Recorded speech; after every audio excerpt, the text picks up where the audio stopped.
یہ فراڈ کرنا، چوریاں کرنا، یہ عزیزان محترم کسی کا نام نہیں لے رہا ہوں، لیکن عمومی حالت جو ہمارے لوگوں کی ہے، جتنے بھی عہدیدار ہیں ان کی میں اس کے حوالے سے بات کر رہا ہوں۔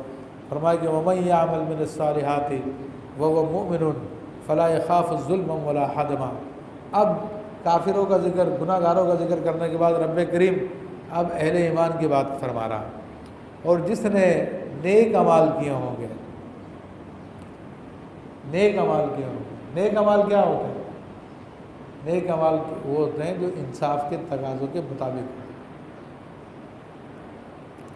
جو شریعت مطالعہ کے احکام کے مطابق ہو، وہ نیک اعمال ہوتے ہیں۔ وہ مومنون، درا حال ہی کہ وہ مومن بھی ہو، یعنی یہ بھی اللہ نے شرط لگائی ہے۔ بہت سارے کافر بھی بڑے اچھے اعمال کرنے والے ہوتے ہیں لیکن وہ مومن نہیں ہوتے، تو ان کے لیے یہ نہیں ہے۔ بہت سارے منافق بھی بڑے نیک اعمال کرنے والے ہوتے ہیں مگر وہ مومن نہیں ہوتے، ان کے لیے یہ مومنوں کے لیے ہے۔ اور مومن کون ہوتا ہے؟ واہ واہ واہ، امام اہل سنت نے ہر بات کو شعر میں بڑے پیارے انداز میں بیان کر دیا۔ مومن ہے وہ جو ان کی عزت پہ مرے دل سے۔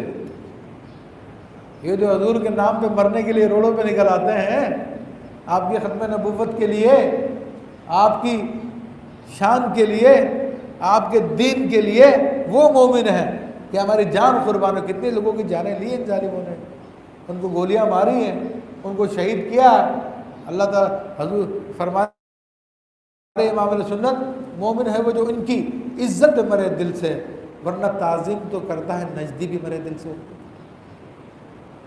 مرے دل سے تو سب کہتے ہیں ہاں حضور کی عزت بہت ضروری ہے، اس کے لیے ہم سب کچھ کر لیں گے۔ اوے بے شرمو، تم لوگ پورے کے پورے لوگ، جس کے اندر میں کوئی خاص لوگوں کو نہیں بول رہا ہوں، پوری اسمبلی، چاہے حزب اختلاف ہو یا حزب اقتدار ہو، خواہ ہمارے جتنے پیچھے بیٹھے ہوئے ہاتھ جو پورا کا پوری جو کارروائی کر رہے ہوتے ہیں، ان سب کے سامنے یہ فرانس کے سفیر کو تو تم نہیں نکال سکے، تم سے پورے پاکستان کی عوام تقاضا کرتی رہی، تو تم تو وہی لوگ ہو نا جو مرے دل سے تعظیم کرتے ہو۔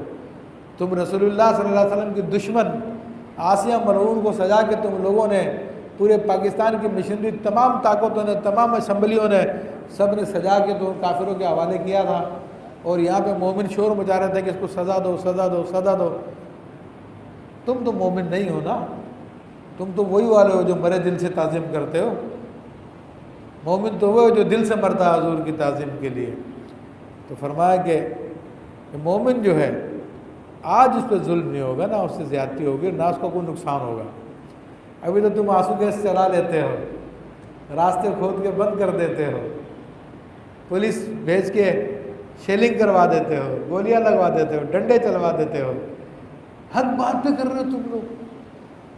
ہمارے جج شیطان کے ایجنٹ بیٹھ کے جو کہہ رہے ہیں کہ جناب 500 سال کی سزا، کیوں؟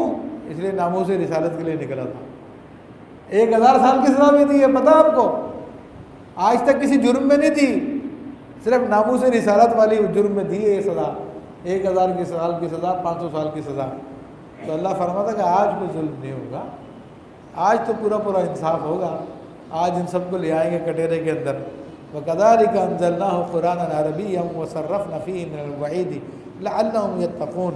اور اسی طرح ہم نے قرآن کو عربی زبان میں نازل کیا اور اس کے اندر طرح طرح کے عذاب کے وعدے کیے، لَعَلَّهُمْ يَتَّقُونَ، کہیں انہیں ڈر ہو، کہیں وہ ڈر جائے۔